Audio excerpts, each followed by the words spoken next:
நான் இங்கே வர்றதுக்கு முன்னாடி ஒரு குடும்பத்தை காப்பாற்றுவதற்காக ஒரு இளைஞன் என்னென்னலாம் திங்க் பண்ணுவான்.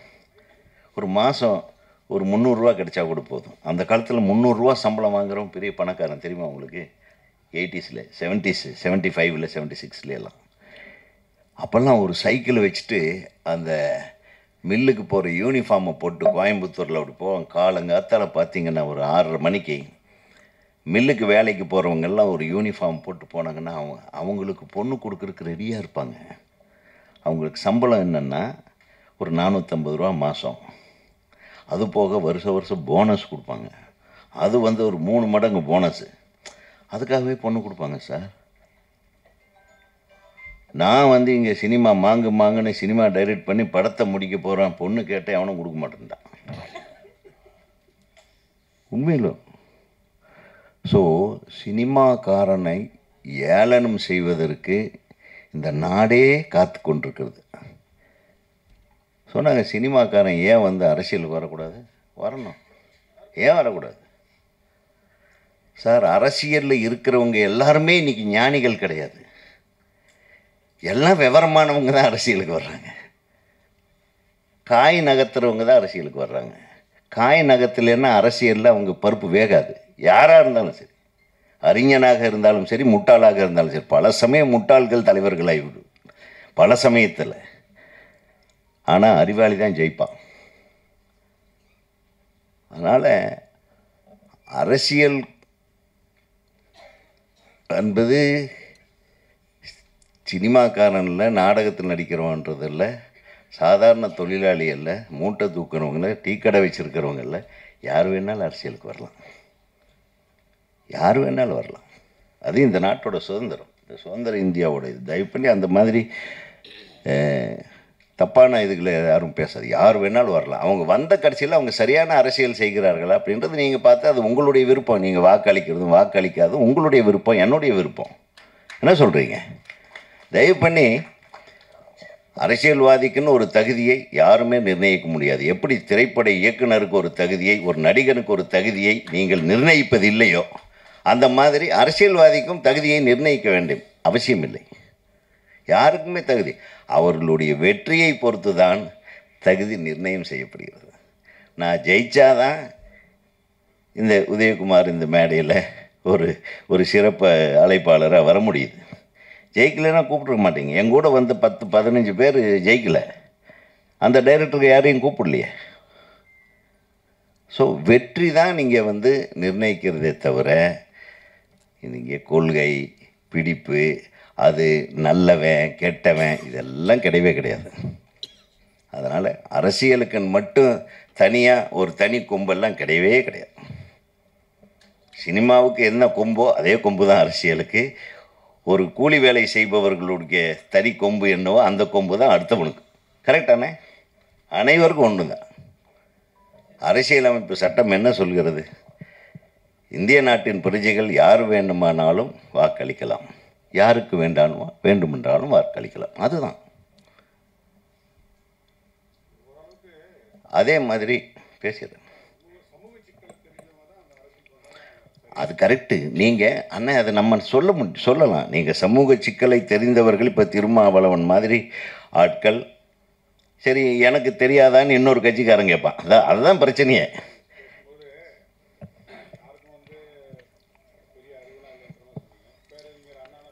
இல்லை நீங்கள் இன்றைக்கி வர்றவங்களை சொல்கிறேன். அப்போ இன்றைக்கி வர்றவங்க அறிவாளிகளாக இருக்க வேண்டும் என்ற அவசியம் இல்லை. என்ன இல்லை நான் பொதுவாக சொல்கிறேன் பாவலன். நான் என்ன சொல்கிறேன்னாங்க, யார் அறிவாளி என்பதை மக்கள் தான் தீர்மானிக்கிறார்கள். அவர்களுடைய கொள்கையை பொறுத்து எந்த அறிவாளிக்கு வாக்களிப்பது என்பதை மக்கள் தீர்மானிக்கிறார்கள். அந்த அறிவாளிகளோடு கூட்டு வைத்துக் கொள்கிறார்கள், வென்று எடுக்கிறார்கள். இதுதானே நடந்துட்டுருக்கு. மற்றபடி அறிவை அளப்பதற்கு அளவுகோல் என்ன சொல்லுங்கள்? நீங்கள் ஒரு அளவுகோல் வச்சுருப்பீங்க, கணித ஆசிரியர் ஒரு அளவுகோல் வச்சுருக்காரு, தமிழ் ஆசிரியர் ஒரு அளவுகோல் வச்சுருப்பார், கிராமர் மிஸ்டேக் இல்லாமல் எப்படி எழுதுறதுன்னு ஆங்கில ஆசிரியர் ஒரு அளவுகோல் வச்சுருப்பார். ஸோ அரசியலுக்கின்ற அளவுகோல் நமக்கு என்ன கிடைக்குது, இவர்கள் ஆட்சிக்கு வந்தால் நமக்கு நல்லது நடக்குதா அப்படிங்கிறத முடிவு செய்கிறது யார்? அந்த இடத்துல ஆசிரியர்கள் வந்து வாக்காளர்கள் தான். அப்போ இவங்க மாணவர்கள் ஆயிடுவாங்க, இவங்க ஆசிரியர்கள் மாணவர்கள் ஆயிடுவாங்க, வாக்களிக்கிறவங்க தான் ஆசிரியர். இப்போ ஓட்டு யார் போடுறாங்களோ அவன் தானே எஜமானன், அவன் தானே முதலாளி. ஆனால் வாக்கு அளித்த கடைசியில் யாருக்கு வாக்களித்துமோ அவர் வந்து முதலாளியாகிறார், வெற்றி பெற்றவர் முதலாளியாகிறார். அது வெற்றி தோல்வி தான் வந்து அரசியலில் அறிவாளிகள் இல்லாதவர்களையோ அடையாளம் காட்டுவது இந்த விரல் தான், அந்த வாக்கு தான். அதுதான் உண்மை. அது நான் வந்து மற்றவங்க யாரையும் குறை சொல்லலை. நீங்கள் அது அவன் அதிர்ஷ்டம், அது அதிர்ஷ்டம்னே. உழைக்காமல் யாருமே சினிமாவில் ஜெயிச்சது கிடையாது. எப்படி இப்போ இவர் டைரக்ட் பண்ணாமல் நீங்கள் வந்து இவர் வரலாமே, அதை அவங்க புரிஞ்சுக்கணும். அது இவங்க புரிஞ்சுக்குவாங்கல்ல. நான் என்ன சொல்கிறேன், நீங்கள்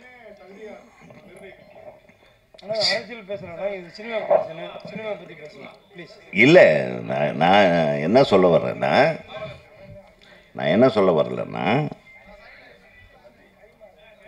அரசியல் யாருக்கு வேணுமென்னாலும் அரசியலில் வரலாம்னு சொல்கிறேன். சினிமாக்காரங்களுக்கு வரக்கூடாதுன்றது சொல்கிறதுக்கு யாருக்குமே எந்த இதுவும் கிடையாது என்பதை நான் இங்கே தெரிவிக்கிறேன். நான் ஒரு சினிமாக்காரன்றதுக்காக கூட சொல்கிறேன்னு வச்சுக்கலாம். நாளைக்கு கூட நானும் கூட ஒரு அரசியல் கட்சி ஆரம்பிக்கலாம், சொல்ல முடியாது. உரிமை இருக்குல்ல. ஆக ஆனால் நான் யாரையும் புண்படுத்துறதுக்காக சொல்ல. பாவலன் மிக அழகாக பேசினார். அது நான் ஒரு மேட்ரு பேசணும்னு நினச்சிட்டு இருந்தேன் பாவலன் அவர்களை பற்றி. அவ்வளோ அழகாக அவருடைய தமிழ், அவருடைய ஆமாம் எனக்கு தெரியும். எனக்கு அவரும் நெருங்கிய நண்பர். அவர் கூடவே ஒரு படம் நடிச்சிருக்கேன். யார் கூட? திருமாவண்ணன் கூட ஒரு படம் நடிச்சிருக்கேன். நீங்கள் அவர்கிட்ட கேட்டு பாருங்கள். அவரும் ஒரு படத்து பேர் அன்பு தோழி. ஆக அந்த அன்பு தோழி தயாரிப்பாளர் யாருன்னு உங்களுக்கு நல்லா தெரியும். ஆமாம். ஆக இந்த திரைப்படத்திலே நடித்திருக்கிற அனைத்து நடிகர்களுக்கும், குறிப்பாக காக்கா முட்டை ஹீரோ தம்பி விக்னேஷ், நீங்கள் நல்லா நடிச்சிருக்கீங்க. நீங்கள் ஒரு 4-5 ஷாட் பார்த்தேன், இயல்பாக இருந்தது. அதை தொடர்ந்து நீங்கள் கண்டினியூ பண்ணுங்கள். டெஃபினட்டாக you will have a very bright future. ஒரு தாஜ் நூர் அவரை பற்றி நான் கொஞ்சம் சொல்லணுன்னா, அவர் மிகப்பெரிய இசை மேதைன்னே சொல்லலாம். அவர் அவ்வளோ அழகான இசையமைப்பாளர். நானும் அவர் கூட சேர்ந்து ஒரு ப்ரோக்ராமில் கலந்துட்டு இருந்திருக்கேன், ஒரு தொலைக்காட்சி ப்ரோக்ராமில்.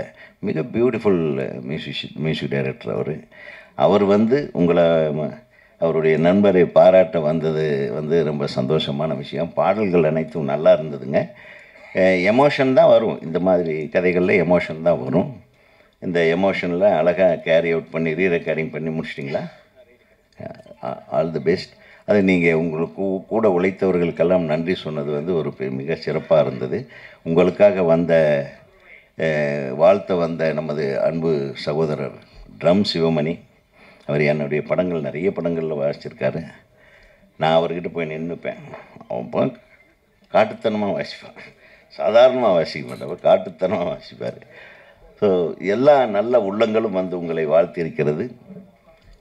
குறிப்பாக இயக்குனரை நான் சொல்லாமல் விட்டுறக்கூடாது.